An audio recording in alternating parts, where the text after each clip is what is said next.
Fall 2021 brings a special legislative session, political maneuvering ahead of 2022 elections, and policy questions swirling around the COVID pandemic. For insight, we gather a reporters' roundtable on this edition of Iowa Press. Funding for Iowa Press was provided by Friends, the Iowa PBS Foundation, the Associated General Contractors of Iowa, the public's partner in building Iowa's highway, bridge, and municipal utility infrastructure. Fuel Iowa is a voice and a resource for Iowa's fuel industry.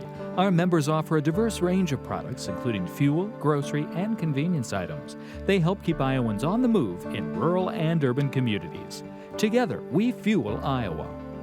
Small businesses are the backbone of Iowa's communities, and they are backed by Iowa banks. With advice, loans, and financial services, banks across Iowa are committed to showing small businesses the way to a stronger tomorrow. Learn more at iowabankers.com.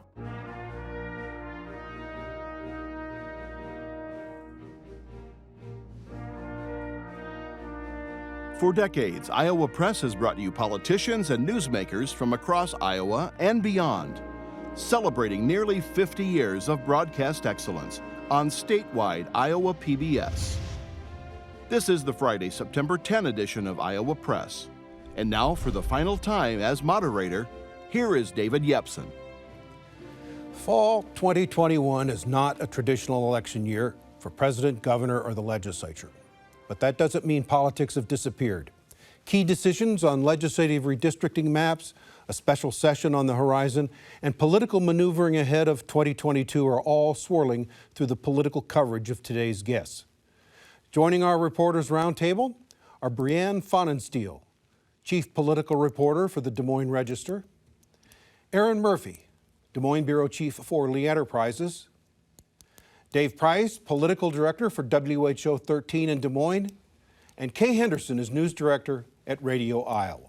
Welcome, everybody. This is my last dance here. Dave Price, I'll start with you. The big story, and I want to hear from everybody, the big story in this state right now is COVID. What are the different political ramifications of that? What kind of fallout are you seeing? I might just focus on the governor here. Let's see what happens. She's not made any changes as the Delta variant in particular has moved across our state. If you just start looking at the numbers, we have more people in the hospital than we've had with COVID since January, more in the ICU since December. You have far more kids getting sick than got it on the alpha version that went around. So you have nearly 3 in 10 of these infections would be children.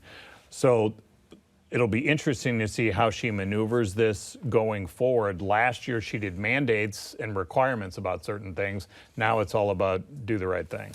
Erin Murphy, what's your take on the politics of Yeah, COVID? and to just expand on that, I'll be interested to see. I've said in the past, and maybe even on this show, that the first big wave of COVID last year, I didn't know that would hurt Governor Reynolds in her re-election next year. I thought it'd be kind of too disconnected from when it was happening from last year to November of 2022. As you've noted, things are going in the wrong direction again. If we have another really bad wave this winter with the governor who has, in all measurable circumstances, taken a kind of a feathered approach to mitigation, that could then play against her in a re-election race. If we have to go through again and those numbers look terrible again all throughout the winter, that could, I believe, drag on Kim Reynolds' re-election campaign. The other thing I just want to add is, you ask about the political fallout. It's just sad to me that it's political at all. It's been unfortunate that this became a political issue. I know the Republican conservative line is all about individual freedom and choice, but unfortunately that's not how public health works. What Dave Price decides in this pandemic affects me regardless of what I do, and it's unfortunate that we've kind of lost track of that. Yeah, your freedom ends at the tip of my nose. Exactly. And that's the argument. Brianne Pfannenstiel, great job there at the Register, the political writer. Great job. You do a lot of the poll coverage for the paper. Talk about what you see as the political fallout of this, what's happening with public opinion. Mm-hmm. Well, as Erin was saying, it's amazing how long this has been going on, and that seems obvious to say right now, but I think we've seen public opinion really shift over that time. It started out, we were all in this together, and there was some willingness to extend, courtesy to those around us, but I think as it's progressed, and you see this when you get out to campaign events, both sides politically have become really entrenched in the way that they're seeing this, and even more polarized. We see the governor say, this is here for the long haul, everyone's got to make the best choices for themselves, and that in itself is very polarizing. And so that's really going to color the way the electorate is viewing these candidates going into the midterms and how they see it. The last time we polled on Governor Reynolds, her approval rating had ticked up a little bit, but that was in June. That was when vaccines were being distributed. That was when, the summer was happening. We were going back outside. Things were happening again. That had Cases were going down. So her approval rating had ticked up a little bit overall. It had ticked up on how she was handling the pandemic. But as we're moving into Delta, I'm very curious to see whether those hold. Both sides are really entrenched. Democrats see her as doing very, very poorly. Republicans pretty broadly think she's doing a good job handling this pandemic. Kay Henderson, you'll be in this chair next week. But what's your view this week? Well, David Yepsen, former Des Moines Register columnist, former chief political reporter for the Des Moines Register and host of this program, let me just say that this is a big weekend, your final show, and a big game up in Ames between Iowa and Iowa State. And that's just part of this context of this discussion. People want to get back to normal. They're very excited about being in the stadium, cheering for their team, whichever one it may be. And when you go online and see the commentary about it, you have people who are very concerned about having that many people in the same space, yelling and screaming, whereas you have other people saying, we want to get life back to normal.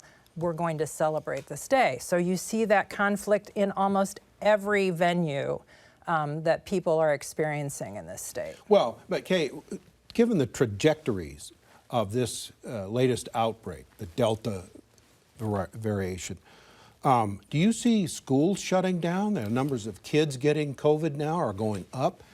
Schools shutting down, restaurants closing up again? There was only one school that I know of that shut down, and that was a school district in western Iowa that actually started the school year a week late because during a teacher in-service day, some of the staff contracted COVID, and so they pushed back the start of school. I don't know currently of any school that has said, okay, we're not going to have school today or next week. Dave Price, let's talk about backlashes. Is there going to be a backlash against the unvaccinated? Early on in this, when there was no vaccine, everyone was very sympathetic to what was going on. But now you're seeing that 90% of the people who are in the hospitals have not been vaccinated. Some evidence of pushback from the healthcare community about putting them at risk. Are we going to see a backlash against people who don't have the vaccine? Now, we have two groups here. You have unvaccinated by choice, and then you have the younger who are not able to be vaccinated. So I think kind of two different things that we have to look at here. For the second group, the children, that's what I think could be different this time around, going back to the governor's discussion about, as we see, I might be answering this more as a parent of two young children who can't get vaccinated yet, but as hospitalizations have gone up in children and more kids are getting sick, and the governor not requiring anything and taking away the ability of local administrators to have that ability for mask mandates or what have you, contact tracing, that's changed too.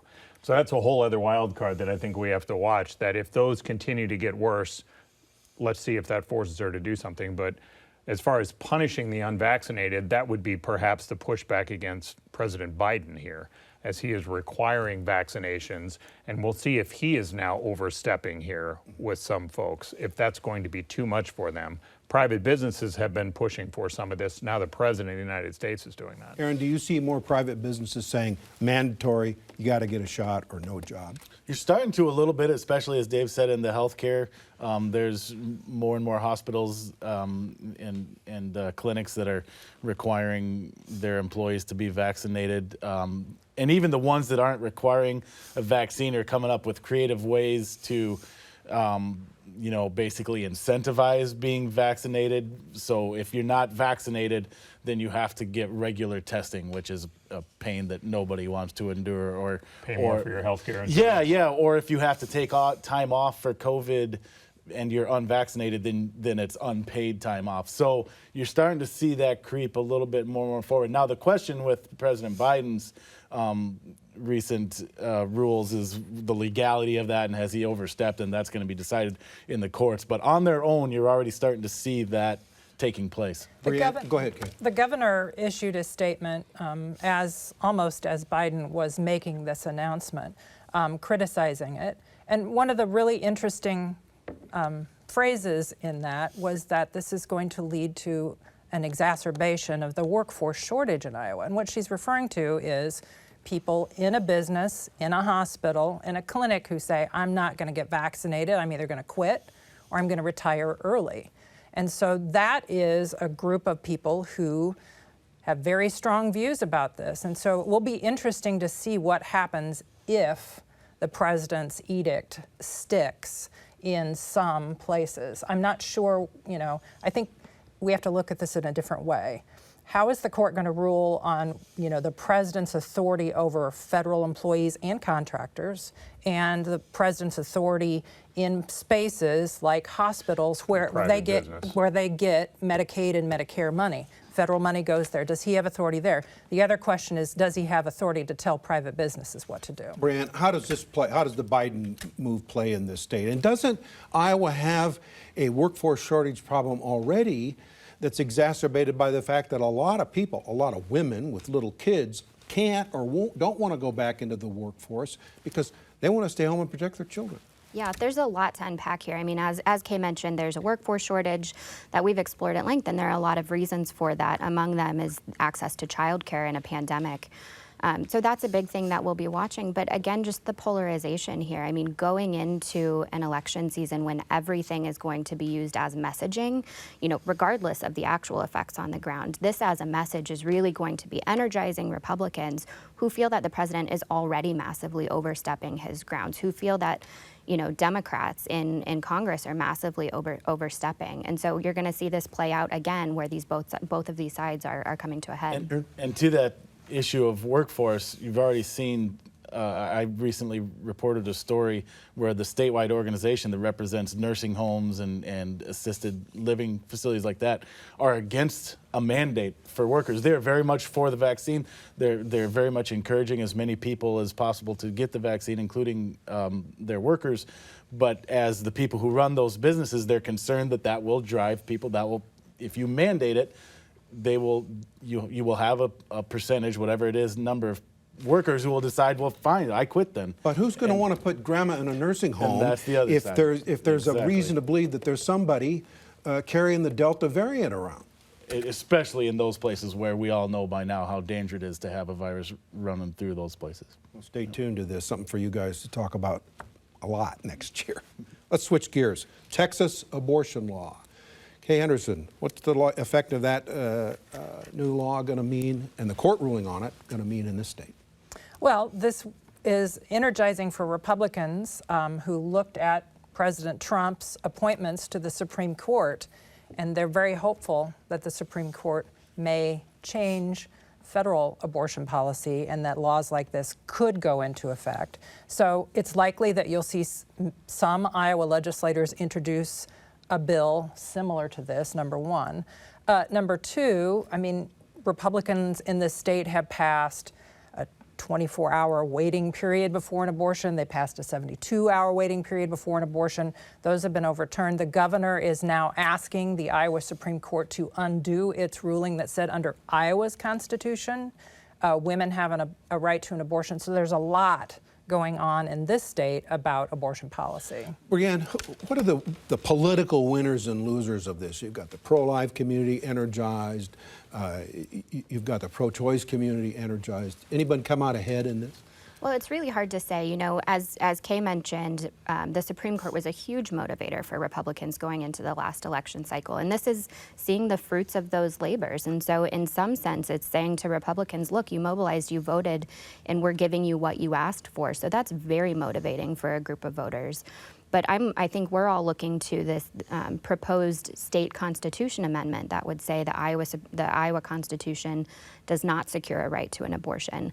That's got to move through the legislature again in the 23 or 24 legislative sessions and then be put to a ballot initiative where it's going to be voted on by Iowans. So there's efforts that they're trying to move forward as well already here in Iowa. We talked to one of the leaders of Planned Parenthood this past week, and they're cognizant of where the national trend is going on this. So if you start, going backwards here, as there have been successful efforts to stop abortions at earlier and earlier, Texas is roughly 6 weeks or so. They're very cognizant of that and have to make plans for the future based on that could happen here in our state. They're part of a region really now, but so they may start focusing on other parts of what the services they provide. They're realizing that a woman's right to an abortion may be a different policy now. Erin, we've got one of the big battles that's coming up on Tuesday is a special election for Iowa House seat. It's vacant due to the death of the former member, Ankeny, a suburb just north of Des Moines. What's that going to tell us? Yeah, it's going to be a really interesting thing. You always want to be a little careful about projecting too much out of a special election. It's such low turnout. It's such a localized race usually that you don't want to make any grand predictions based on something that happens. But there are some really interesting factors that play in this race. You mentioned the growth of Ankeny. It has been trending a little more Democratic lately. Some of those Republicans have faced smaller winning margins, and one even got knocked off a couple years ago. But on the other hand, we've also seen some conservative movement in the district at the local level in some school board issues and elections recently as well. So it's just kind of, if nothing else, a little litmus test of where things are in the suburbs right now with everything that's going on in this world. Well, I defer to the Ankeny expert here on some of this stuff, but one of the things that I've noticed in this race is that socialism and communism is something that's talked about by Republicans as messaging. And on the Democratic side, it's safety in our schools and masks policy and the pandemic. So I think on a local level, you're seeing perhaps what may be playing out in 2022 in a lot of races around the state and around the country. Brianne, what's your take on this? It isn't just another special election to me. I mean, it's I think the second largest district now in the state because of redistricting. It's going to get broken up. Suburban, we're watching what suburban women are doing. What do you read into this?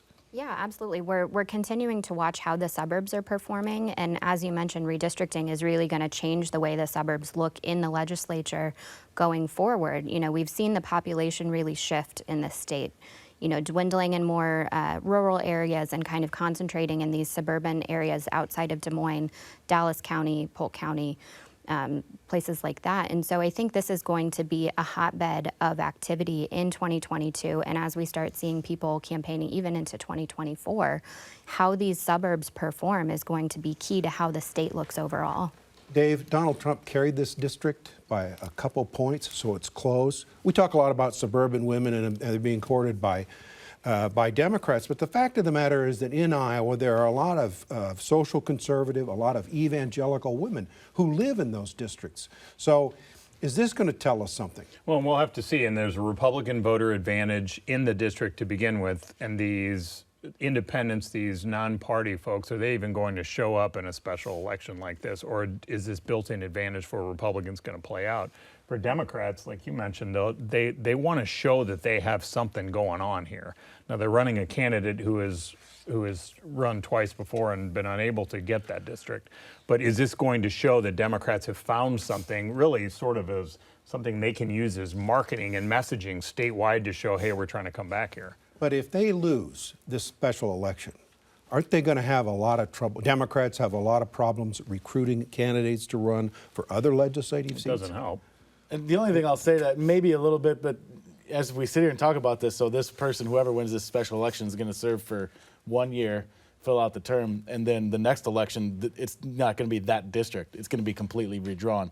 So it depends on what happens with redistricting, which I think we're going to talk about a little bit All right, well, Kay, let's talk about redistricting. Fruit What- basket upset. Yeah. maybe. Well, there'll be a lot of turnover in legislators. In the past, it's been as many as a third of lawmakers don't come back for one Well, reason and you or another. covered some of the most interesting redistricting battles back in 1981. But those are ancient history now. I mean, back then, the feeling was you had to get the district drawn quickly so you could both parties could attract a candidate. Now, partisan differences seem to make a lot more importance to people. Well, it will be interesting to see what happens because I think recruiting for Democrats, as Dave may have alluded to, is sort of up in the air. We don't know how successful they're going to be because of the overwhelming majorities that you see in the Iowa Senate and in the Iowa House of Representatives for Republicans. Do you, Brianne, do you think that the Republicans are going to take this first plan?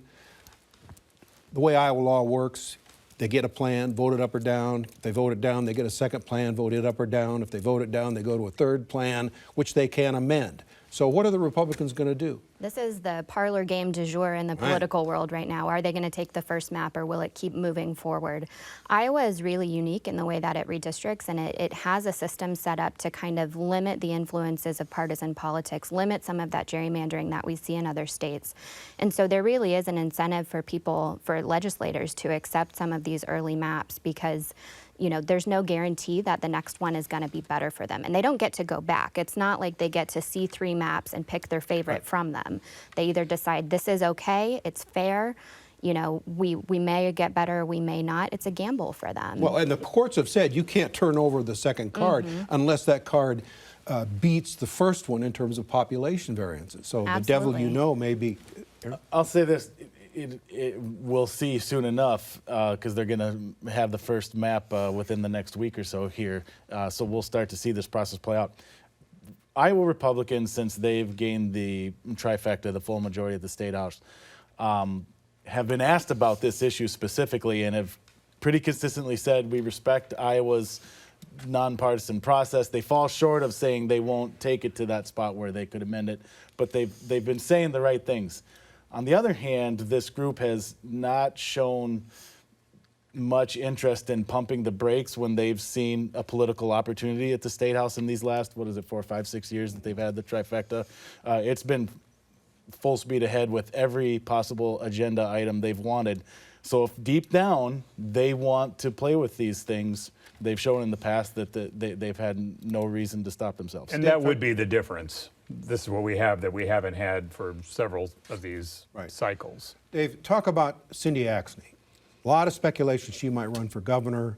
Latest speculation, maybe not, run for re-election. What do you think is going to happen? This map is going to determine a lot of, the dominoes that fall in Iowa politics. In the 3rd district, I think the thinking is that it will probably be pretty similar to what it is now. Maybe it gets a little bluer, maybe it doesn't, but she has been assessing this decision. She's officially said she wasn't running for Senate, and she's endorsed Abby Finkenauer for that role, but all signs would seem to indicate she will run for re-election and not governor. We've only got a couple minutes left. Brianne, it's never an official Iowa press show these days unless we talk about whether Chuck Grassley's going to run for re-election or not. You had a big interview with him. What do you think? Yeah, I spent some time on the road with him recently and, tried to kind of pry it out of him, see if he'd tell me, which way he's leaning. And it's still really tough to say. He set himself a November 1st deadline. He said he's going to make it public by then, giving him or whoever else might run a full year to campaign. But, going into this thing, he's one of the oldest members of the Senate. He would be 95 at the end of another term. But he still loves the job. You ask him what he might do if he retires. And it's kind of I might like to teach, but he doesn't have a list of books he wants to read. He's told me he doesn't fish or play golf or play tennis. It's not like he has a big list of things he wants to do afterward. But you ask him what he wants to finish in the Senate, he's got that list. Okay. What do you think? I said once I thought he was going to hang it up, but now I'm getting to wonder, it's likely the Republicans hold on to the Senate. That makes him president of the Senate again. He's probably back as chairman of the Finance Committee. That's worth a lot to Iowa in terms of tax policy. What's your guess on what happens? Well, I think she hit on it. He's got a list of things he still wants to do. And he's not ready to hang it up, in my opinion. That's just my opinion. He says that there will be a family meeting in October to sort of digest this decision and make it.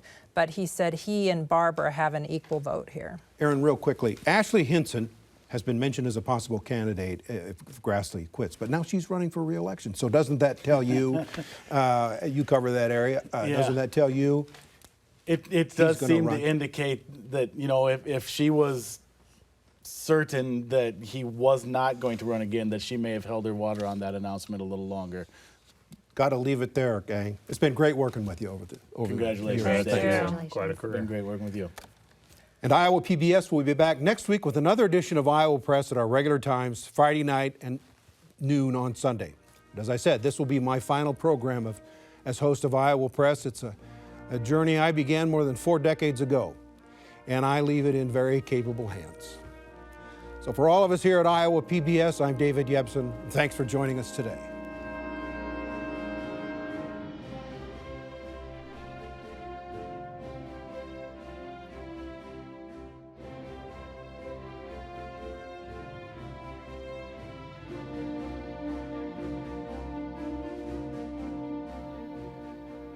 Funding for Iowa Press was provided by Friends, the Iowa PBS Foundation, the Associated General Contractors of Iowa, the public's partner in building Iowa's highway, bridge, and municipal utility infrastructure. Fuel Iowa is a voice and a resource for Iowa's fuel industry. Our members offer a diverse range of products, including fuel, grocery, and convenience items. They help keep Iowans on the move in rural and urban communities. Together, we fuel Iowa. Small businesses are the backbone of Iowa's communities, and they are backed by Iowa banks. With advice, loans, and financial services, banks across Iowa are committed to showing small businesses the way to a stronger tomorrow. Learn more at iowabankers.com.